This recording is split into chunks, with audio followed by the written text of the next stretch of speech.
Oh, can I just say something before you start? Перевод доступен для тех, кому нужен. Да? Нажмите вот кнопку внизу, эту маленькую внизу. Thank you, Elaine. Thank you very much, all of you, and welcome to this online information session on research and practice fellowships in the political economy of education. My name is Noreen Durrani, and together with my colleague, Dr. Elaine Thibault, I direct the Central Asia Hub of the Peer Network.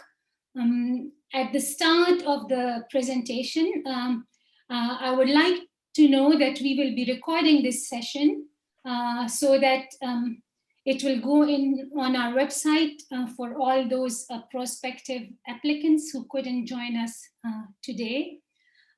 Also, the main focus of these fellowships are early career researchers from Central Asia, located in Central Asia, or from Central Asia. So this is something to be borne in mind. What many of you have been attending our sessions that ASEL put together in May and June, so are familiar with the peer network. But for those of you who have joined us today, let me explain to who we are. So the peer network is collaboration between 4 universities, the Ulster University, Nazarbayev University, the University of Sussex, and the University of Cape Town. We've been funded by GCRF, which is the Global Challenges Research Fund, and are managed by the UK Research and Innovation. And what is our aim? We aim to work with a cohort of early career researchers over a longer period of time on the development of political economy expertise in 2 regional hubs in Africa and in Central Asia. So what is the peer network project? What does the project want to achieve? As I said, our key focus is on improving the quality of political economy analysis, or PEA, of education, particularly establishing regional expertise in 2 continents, in Central Asia and in Africa. And today we are talking about applications for the Central Asia Hub. Our aim is to involve key stakeholders in the production of political economy tools, knowledge, and skills through the commissioning of research studies in these 2 regions, and working closely with early career researchers to develop a knowledge base that is locally grounded. Mainly, Mario might talk more about this afterwards, my presentation, but the aim is to enable researchers to critique the Western hegemony in the field of education and conflict and education and emergencies, and make all the research outputs, tools, papers produced through this network and make them available freely online to practitioners and researchers. Within the Central Asia Hub, we currently are 4 members. In addition to myself, Dr. Elaine Thibault, and Dr. Asel Sharimova. Many of you will already know her because she's been communicating regularly with all the people, and Vanessa Ozawa, who is currently a PhD student and a graduate research assistant in the School of Education at Nazarbayev University. In terms of developing your prospective research ideas, I think you will find our website very useful. We've already produced 3 working papers that are available for download from our website. And for our Central Asia Hub audience, we have also translated all 3 in Russian language. Also, on our website, you will find recordings of our seminars, and they are also available in Russian language and in English. And you will find a lot of material from established and early career researchers there about topics that are of relevance and importance in the area of PEA in Central Asia, in the Central Asian region. Another source, particularly of the 3 key papers that I mentioned, one is a scoping review of the political economy of education in Central Asia. Just to give you a summary, this is not an exhaustive list, and I'm sure you have better ideas than these because you live out the realities and the conflict dynamics on the ground.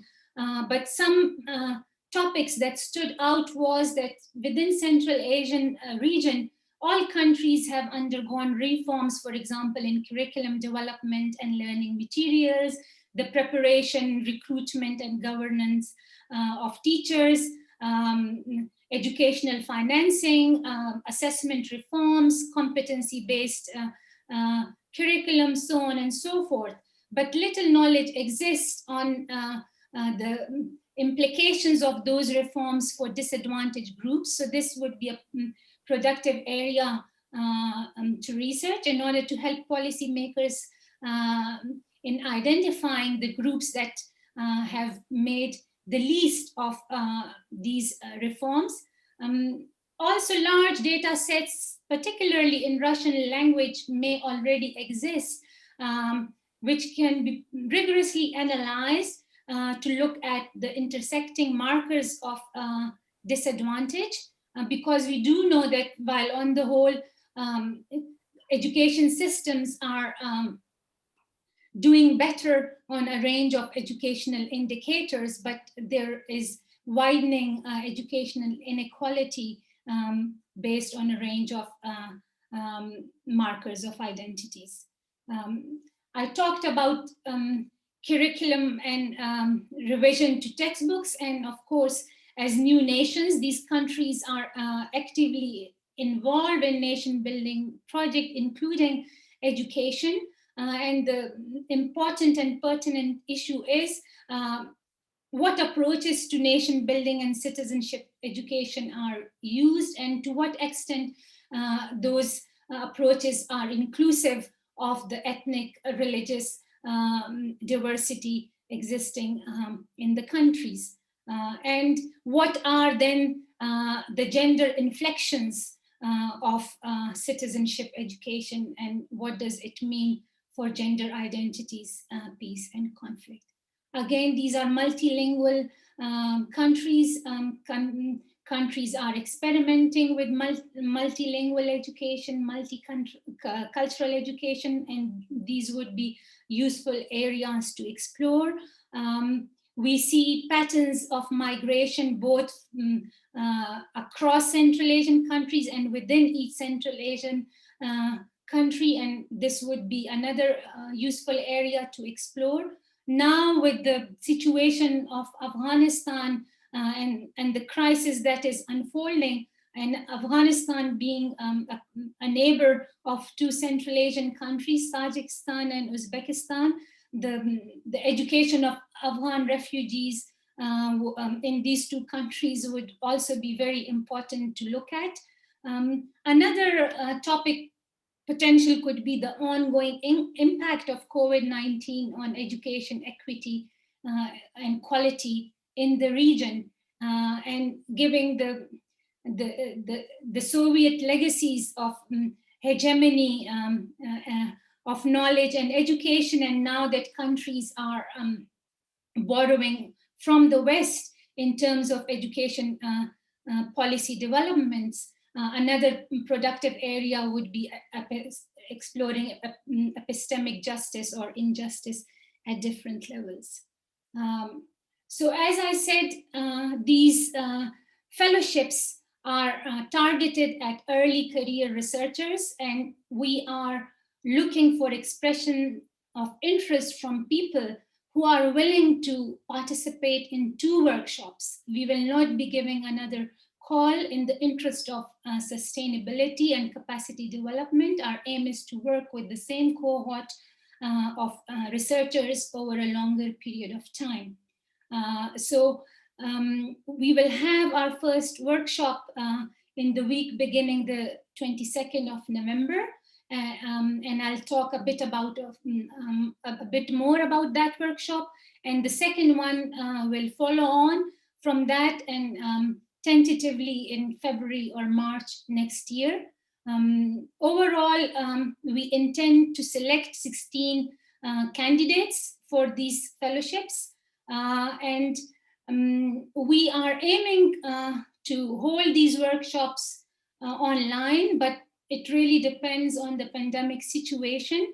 If we do hold these on site, these will be in Nur Sultan at Nazarbayev University, and funding will be available for flights from within Central Asia, internal travel, accommodation, and subsistence for the duration of the workshops. So the first workshop will be led by our collaborators from the University of Sussex, Professor Mario Novelli and Dr. Helen Murray, and you can pose them questions about the workshop later. But this workshop focuses on the theories and the approaches used in the field, giving participants a familiarity of current research that has been undertaken and a critique of this research. So this is more about conceptualization and theory. And the second workshop will be facilitated by our Ulster collaborators, Professor Kelsey Shanks and Dr. Christine Allison. And the second workshop is more about skills in putting together a research grant, and participants will be supported in terms of how to make a research proposal through the peer network. So who is eligible to apply? Again, in the interest of sustainability, we want to work with organizations, so research active organizations who wish to nominate their staff members. And these are not limited, research active organizations are not limited just to universities, but also other organizations like think tanks or government departments or civil society organizations.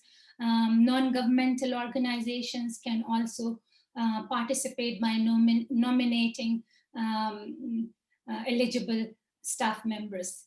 Independent researchers who currently don't have institutional affiliations, if they want to apply, please contact the peer team, particularly Asel Sharima, or the information email provided on the website to discuss your eligibility. Where possible, we will match up and pair you up with someone from an organization. Nominees have to be early career researchers, which means no longer, they shouldn't have longer than 6 years of research or practice experience. However, if you have particular circumstances such as career breaks, please get in touch or explain that in your CV, and we'll take that into consideration. Really keeping in mind the aims of the peer network, we welcome applicants from a range of backgrounds and experience, not purely from academia, because we aim to encourage co-production of knowledge. In terms of countries, We are focusing only on Kazakhstan, Kyrgyzstan, Tajikistan, and Uzbekistan, and researchers who are either at this moment located in these 4 countries or are from these 4 countries can apply if they meet the eligibility criteria otherwise, that is, they are early career researchers. In terms of timelines, for our hub, for the Central Asia hub, the important date for you to remember is the 30th of September. That is the last date by which you should submit your application online through the peer network website. By the 11th of October, we will inform successful candidates. As I mentioned earlier, the week beginning of November the 22nd, we will have our first workshop on PEA theory and methodology hosted by Nazarbayev University, either online or face-to-face.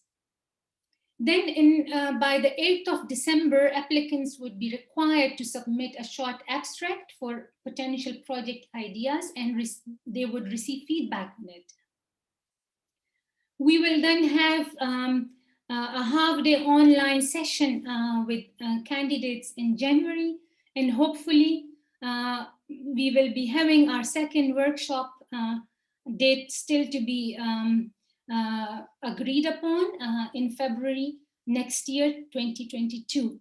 And this second workshop will focus on applying for research funding, and participants would be required to submit development plans, which will be assessed, and development funding will be awarded to successful applicants by March 11th. From 1st April, and it's not a joke, funding will be available. Participants, successful cohort will start development activities in order to support them in the development of a larger grant application. And those who have not been successful, they would still be mentored and supported by the team online. So what kind of research projects we want to encourage? First of all, the topic you choose, it must lend itself to PEA analysis in times of conflict and crisis. It should be ethically informed and take into consideration the political economy of knowledge production, as well as inequalities in education based on a range of identity markers. Co-creation or co-production is an important principle, which means you are required to work with important stakeholders throughout different stages of your research. And we are very much encouraging candidates to work in teams so that academic and non-academic stakeholders can work together. Disciplinarity is encouraged, and so is taking into consideration local and indigenous knowledges. Looking at gender equality in education from a broader perspective that takes into account that girls and boys, men and women not only need equal opportunities to complete education cycles, but also need to be equally empowered in and through education. So please do apply by the 30th of September, and your expression of interest should cover 4 things: an overview of the submitting organization, your CV and bio, if you know where you would like to do your research project, indicate that, and a statement of commitment to participation in both workshops from nominating organizations. We encourage you not to leave your application to the last minute, just in case you might encounter any technical issues, but if you do, please email April on this email address given here.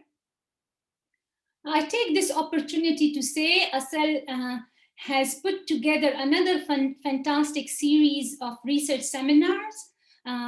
Please do join us on the 28th of September, where Galeem would be talking about religious revival in Central Asia and the challenges it pose to human rights and inclusion. But the whole seminar series is there, and we will be advertising these both through the peer network as well as Nazarbayev University websites. So thank you, that is all. And my colleague will now moderate the question and answers that you might have. Please raise your hand, introduce yourself, your organization, and any questions that you might have. Yes, please, you can ask your questions in the chat, or if you're comfortable, you can use your camera and your audio to ask questions about anything, eligibility, topics, content.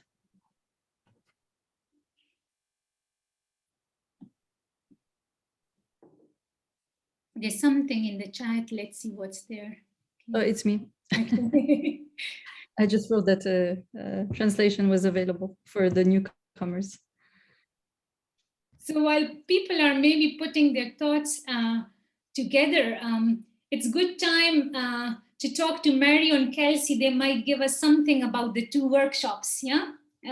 Just a blurb of the two workshops. So Mario, over to you for the first workshop. Okay. Welcome everyone.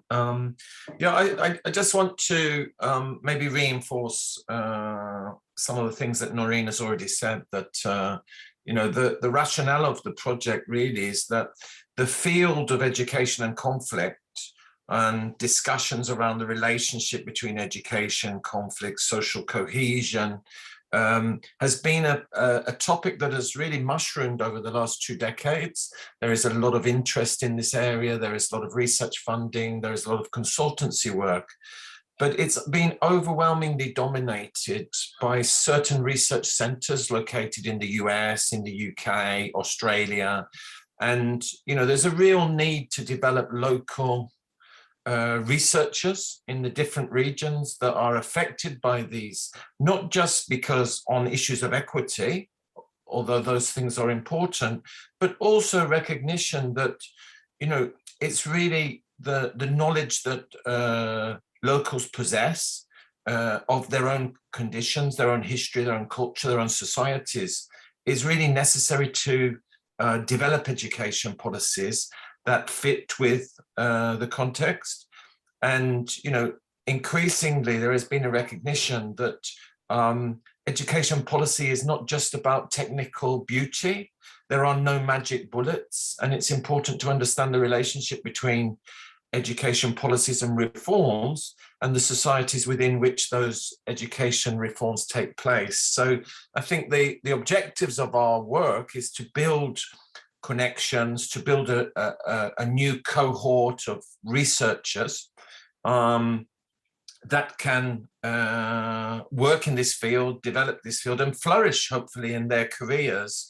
And, you know, the idea of ourselves is to provide a situation within which we can facilitate that and support and share knowledge. And the workshops are really divided into kind of 2 areas. In the first one, we want to give you a bit of that background that I've just started to talk about, the history of the field of education and conflict. What is political economy of education? Introduce you to an online learning site that we have developed with both video and literature that can help you explore different topics and learn from different people around the world that have been engaging in this, and really to then open up a dialogue between yourselves and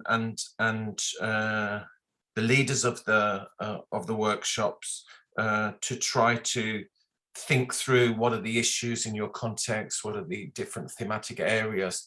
And then in the second workshop, we really want to then think about you applying those ideas to particular projects and starting to build those up and to develop the skills to write and to work on that. So, you know, for us, it's a really exciting opportunity to both share our own experience, but also open up and learn about new areas. And particularly your own region is really under-researched in our field. So it's really a great chance to open up new insights, new understandings for our broader international work.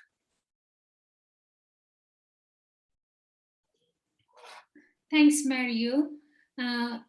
Kelsey, it would be great if you can also give us a blurb of the second workshop. So as Mario said, the second workshop is going to be a lot more practical.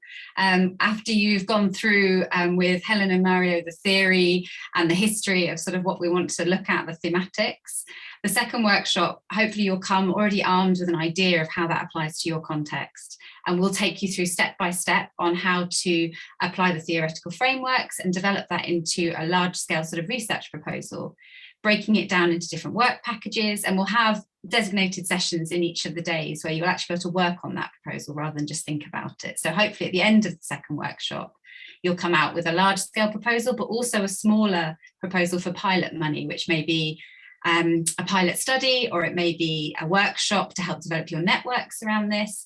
And then we'll help you develop both of those two sort of proposals, the larger one and the feeder one, that will help you with the more sort of scoping of that application. So hopefully they'll fit together quite nicely and we'll be able to feed them in. And as Noreen mentioned, there'll be contact in between the two workshops so that we can get your ideas, we can start grouping you together so that you might have similar sort of areas of interest as a cohort, and work with you more systematically in the second workshop. Thank you, Kelsey. The other thing is that, we have another hub in the University of Cape Town that also focuses on specific countries in the African continent. And at some point, you will have the opportunity to sit together and see the cohorts, to see how issues are different and similar, how approaches are different and similar in the two regions. So you will not just be working as a cohort in the Central Asian region, but opportunities for discussion and sharing ideas also with the African cohort.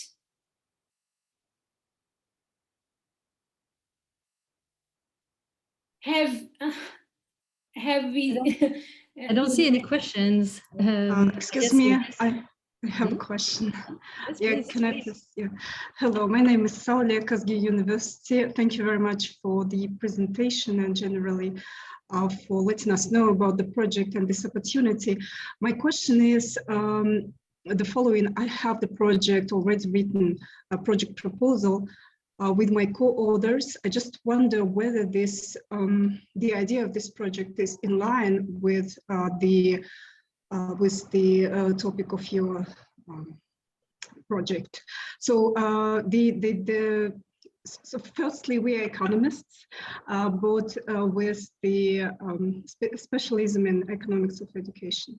And the topic that we want to propose is about the economic returns to language of study.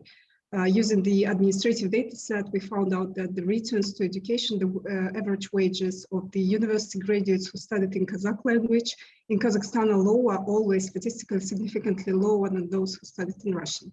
And we want to disentangle the possible routes for this economic disparity. So I just wonder whether this project indeed in line with what you do, can we apply for the large grant? And also, what are the costs eligible for to be covered within the large grants? Because what we want to do, why do we need money for that? We want to conduct the survey and collect primary data from the employers. So we want to conduct the survey of the employers for the resident university graduates data, and so that's why we are looking for the money. And moreover, we want to do that with the company, not ourselves, obviously, because it's not feasible to conduct the survey ourselves, and we are looking for the money to conduct it with the company, to contract it to one of the companies that do this service for money. Thank you very much.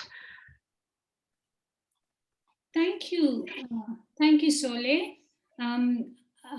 You know, the topic can be easily lent to a political economy analysis.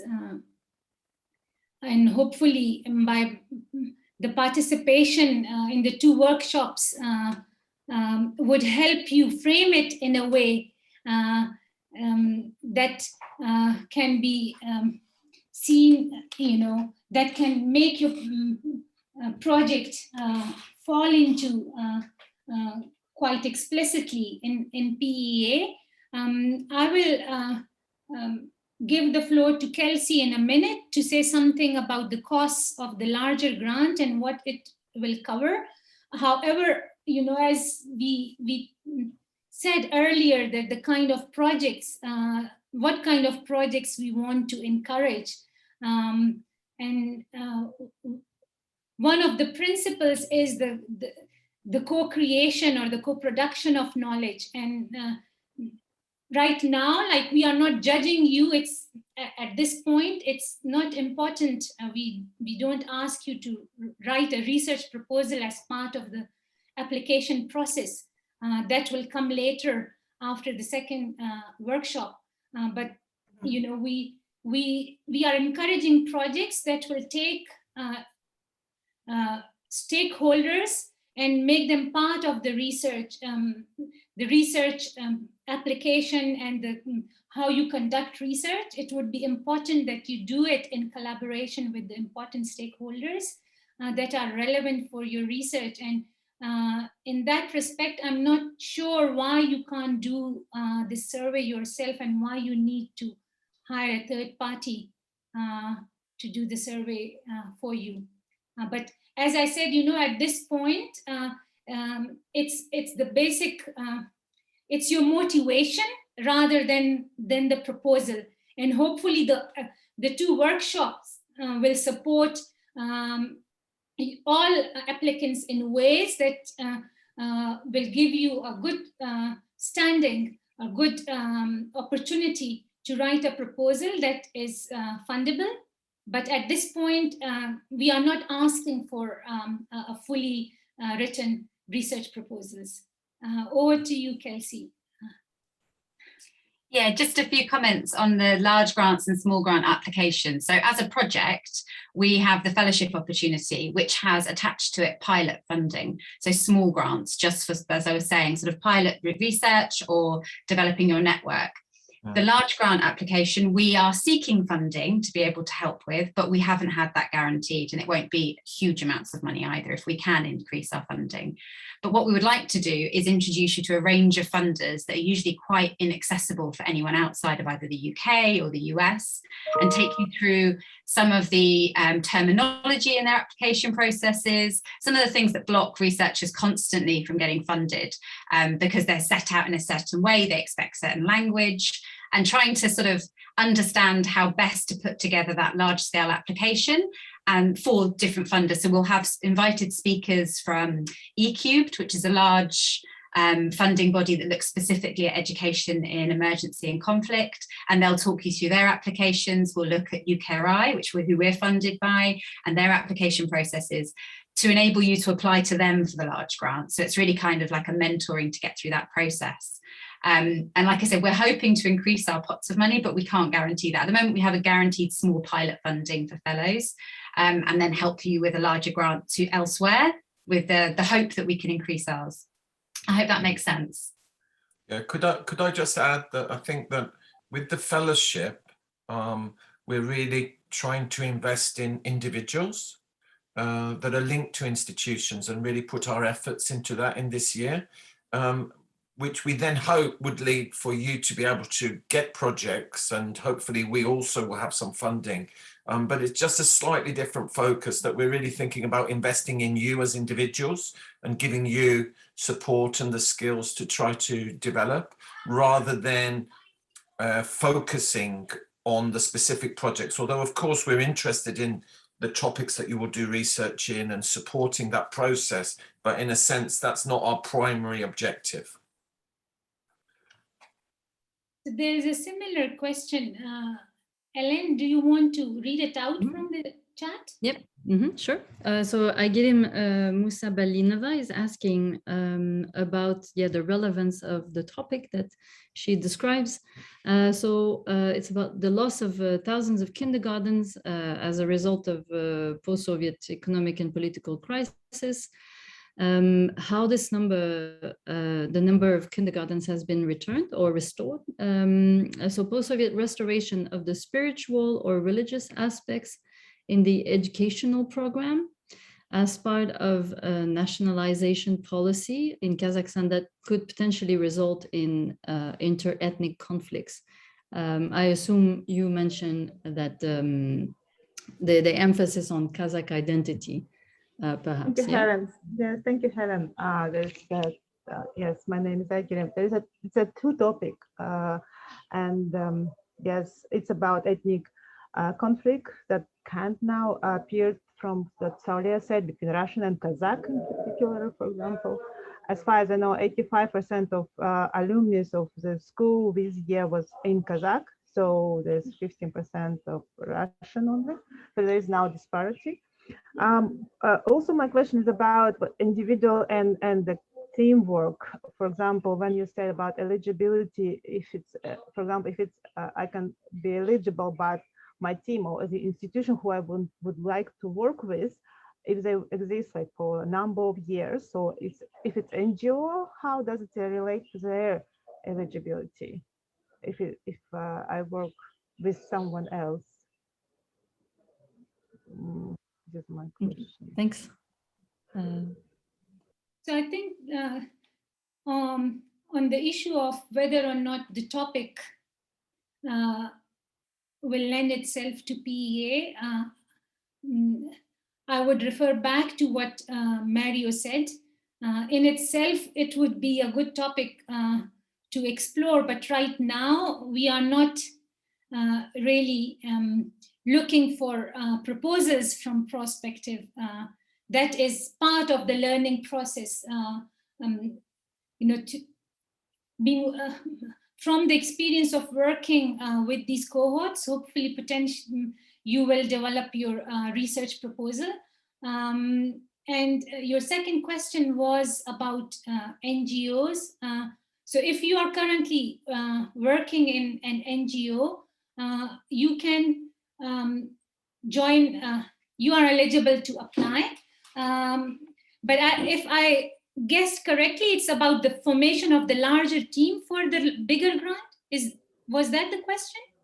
Yes, Naren, thank you. Yes. Yeah. Just in the future, for example, I'm a lawyer, like if Sauli said the economist, I'm a lawyer, but for education, I would like to ask somebody with pedagogical background to help me with theoretical perspective, for example, to help me with. So again, it's, we do encourage multidisciplinary teams, and somehow the participants can also, would that be right, Kelsey, that these participants can also form groups and write proposal? Well, the fellowships are individual kind of places on the scheme, but yes, I don't think it precludes being part of a wider research team that you're representing. I think that would actually be a very strong bonus. Thank you.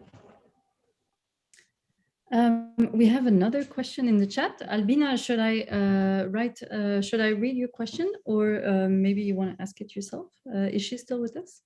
Yes, I'm here. Oh, yeah. So if child shouts, I'm sorry beforehand. So I will be quick.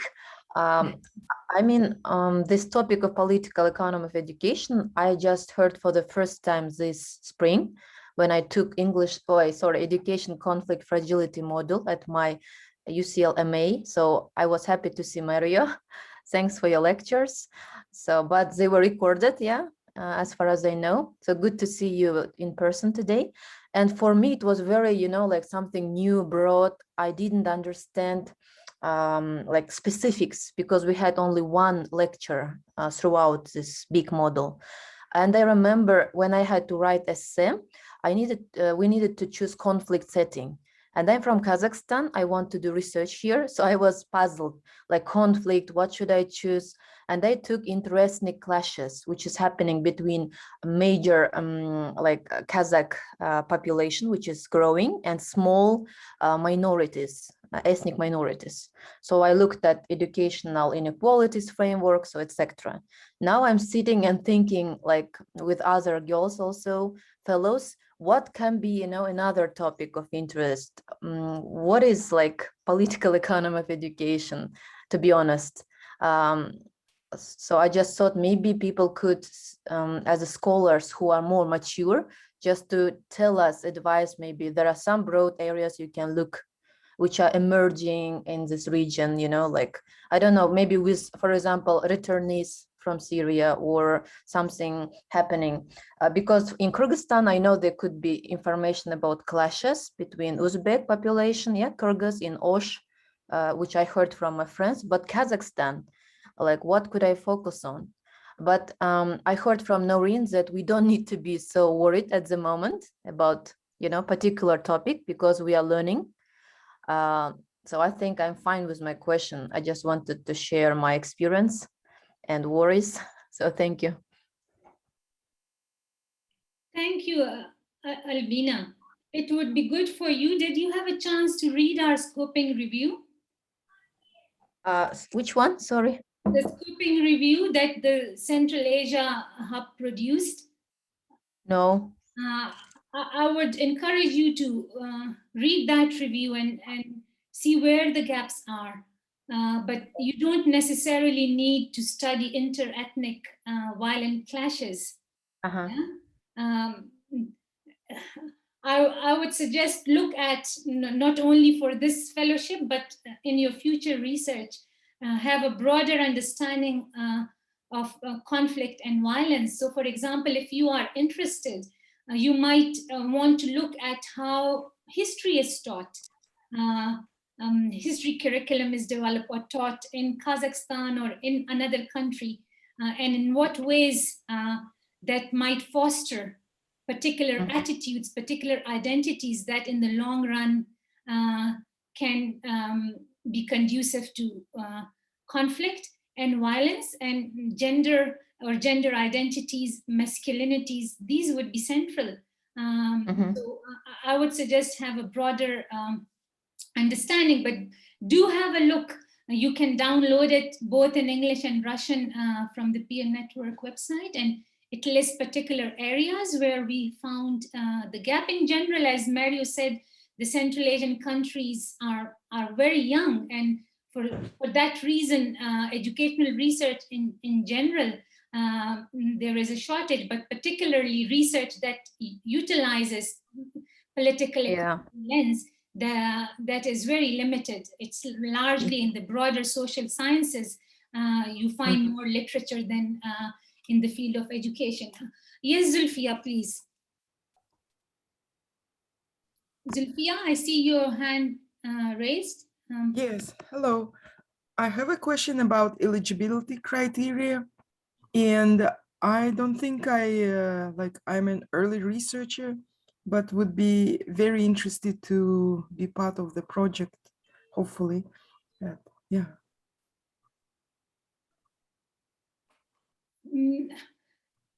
Kelsey, can I come to you in the issue that Zulfia raised? So she thinks she's not an early career researcher, but so she's not eligible for the fellowships. But can she be part, later on for within the grant development? Can be a member in the proposed team? Absolutely. Well, I think if that's the question, yes, in terms of the proposed teams going forward and how the pilot money is used by the fellows, that will include lots of people that possibly won't be early career researchers. It might be a team of early career researchers. And our definition of early career is quite broad, as you explained really well at the beginning, Noreen. I think, you know, we'll take into account career breaks, etc. We're just looking for somebody that doesn't have over 6 years experience. So the idea is not, you know, to use this money to develop a cohort rather than those who have already an established career. Yeah, and I will also want to say that there are not so many scholars who are also established in a way from Central Asia and in Central Asia. So I think it's important to consider these nuances and support everyone who is able to look into this topic. My major is peace and conflict studies, so I feel like that would be a good area for me to explore and continue my work. Yeah. Yes, Zulfia, definitely. Maybe we can have a conversation afterwards, but Zulfia is also one of our speakers this term, and she will be speaking about women and peace building in Uzbekistan. Okay, excellent. Yeah. Thank you for your invitation.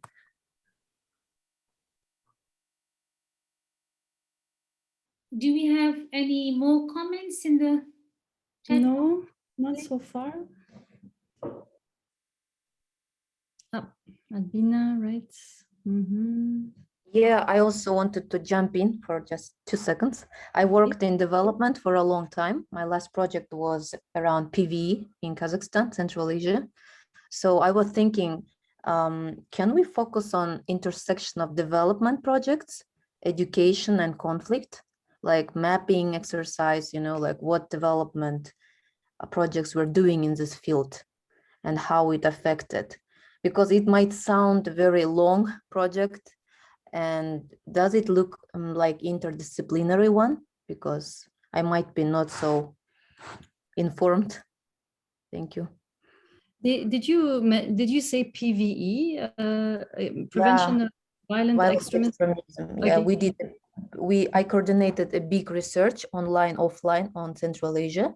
It was funded by USAID, and we looked at what are the factors, push and pulling factors that contribute, and how based on research we could design and deliver grants and projects with NGOs.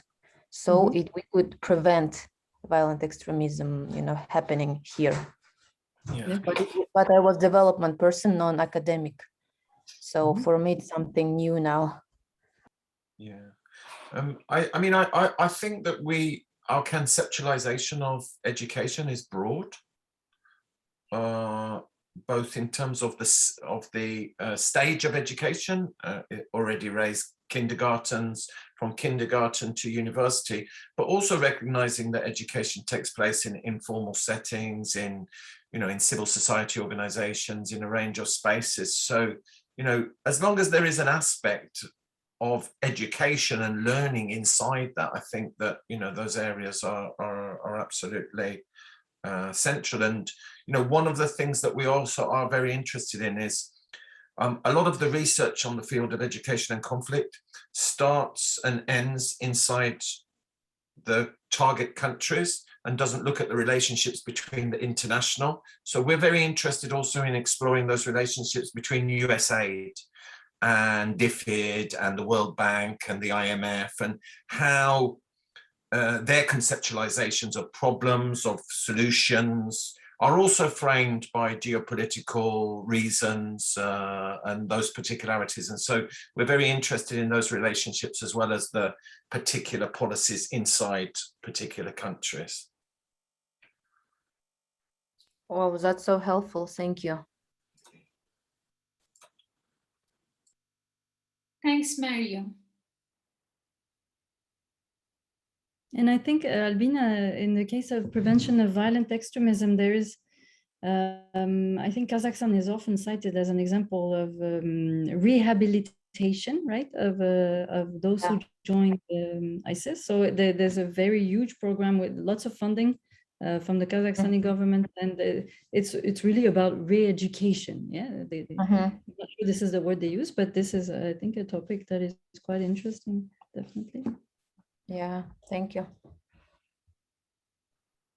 Could you send, I'm interested in this topic actually, if you could send some links about your research or some of your findings, or actually, I would be interested.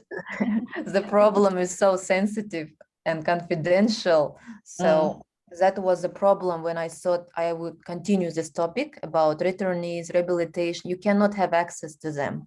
Even working for donors, I struggled so much building partnership, government coordination, sensitization. So this topic is difficult in the region. So we don't have any reports. Okay. Maybe, I think maybe the project is still going. I just left to study my MA. So maybe in the end, there will be some reports. I really hope so. Thanks. So at this point, you know, we would really encourage you to apply and think in terms of what is your motivation, what do you want to do, what you want to learn from this fellowship. And hopefully, by the time of the second workshop, you should be in a good position to think more concretely about potential topics. The development fund, as Kelsey mentioned, doesn't necessarily have to be a research project that we understand. You know, you have a statement problem and you have objectives and you go, you collect data, analyze it, so on and so forth. So it's a small pot of money, and you can work in innovative ways in terms of, you know, some of the issues you highlighted, developing networking with stakeholders, or maybe seeing, you know, once you are in that cohort, how issues might be similar and different in two different countries of Central Asia, and then for your larger grant, you might want to team up with someone else and go broader beyond your country of interest, and see how the same issue might play out into different Central Asian countries. And that will be the focus to help you get a broader understanding of the field, but also to develop the skills. That is part of the fellowship. We are not expecting prospective candidates to come with a fully developed research proposal.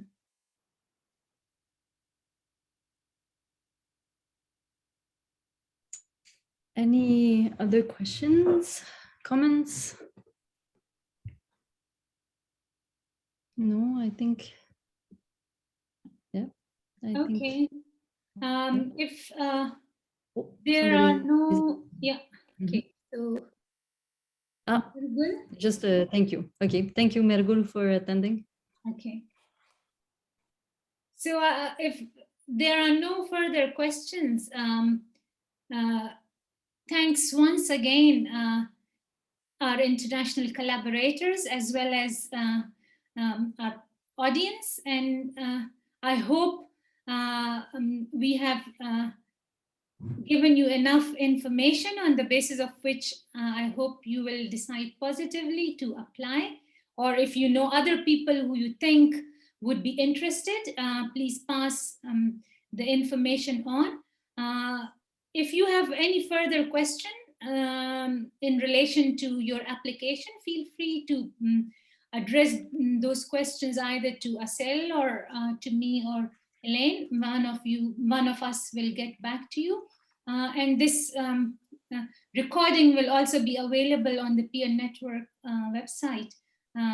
So if you know other candidates, please refer them to the Peer Network website. Really looking forward. Please do apply.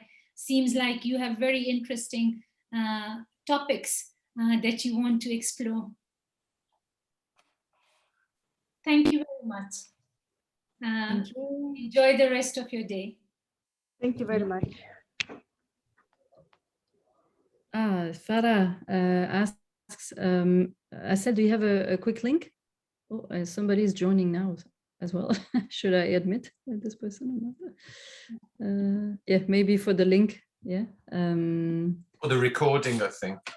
Yeah, the recording. The It link will take some time to come through, I guess. Once it's available, Asel will email the link to all those who participated, and also she has a database of people, and she writes to them regularly. So Asel will share the link to all on our database. Okay, Faradiba, don't worry.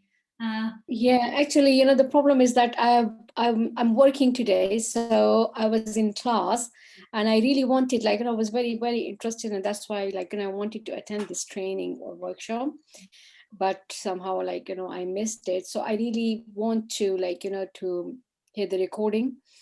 And Farah, did you ever have a chance to look at the website? If you have any questions, you can ask now before we end the seminar, the session.